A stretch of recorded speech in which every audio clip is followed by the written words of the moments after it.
با دستگیری مقامات اجرایی حکومت دولتی ناحیه خراسان و با ابتکار بخش کار با جوانان و ورزش ناحیه خراسان در دایره تجلی ارزنده از 34مین سالگرد استقلال کشور میان دسته‌های فوتبال نورسان و جوانان مسابقه فوتبال خرد برای دریافت جام مقامات اجرایی حکومت دولتی ناحیه خراسان راه اندازی گشته، مکان برگزاری مسابقه میدانچه معاصر ناحیه انتخاب گردید. در مراسم مرحله نهایی مسابقه مذکور رهبریت مقامات اجرایی حکومت دولتی ناحیه خراسان اشتراک و سخنرانی نمودند. گفته شد که این مسابقه در دایره تجلیل چهاربینی‌های جشنی بخشیده بر روز استقلالیت کشور و با مقصد تقویت بخشیدن فوتبال بین جوانان و نورسان راه اندازی گردیده، در آن 16 دسته میان هم در رقابت شدند. لازم به ذکر است که امروزها رشد فوتبال به خصوص فوتبال خرد در ناحیه خراسان برعلا دیده می شود.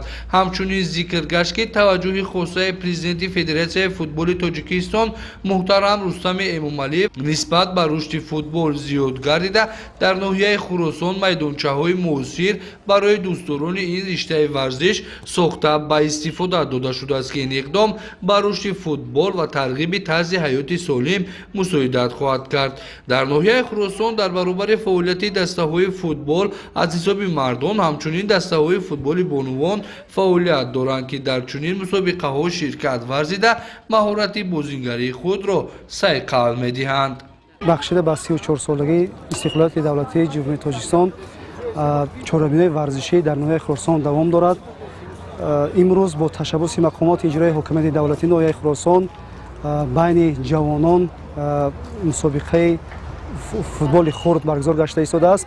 مقصد از چهاربینی‌های ورزشی جلب نورسان جوانان به عاید به فوتبال در جنبه مسابقه به غالبان مسابقه جام و تحفه‌ها تقدیم کرده می شود. برگزاری چنین مسابقه برای دریافت جام مقامات اجرایی حکومت دولتی ناحیه خراسان اقدامی به مورد بوده در ترغیب حیات سالم و دریافت بهترین بازیگران مساعدت می‌کند.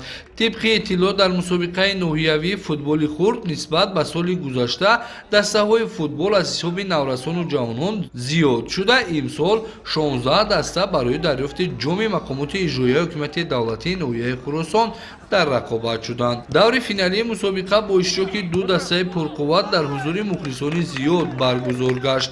فوتبالبازان دسته خرمشهر با دسته فوتبال استقلال از جماعت دیوت قلعه‌آباد برای به دست آوردن غالبیت به هم آمدند. در این دور بیشتر فوتبالبازان دسته خرمشهر در حرکت بودند و توانستند در مسابقه فوتبال خرد برای دریافت جام مقامات اجرایی حکومت دولتی ناحیه خراسان را پیروز شوند.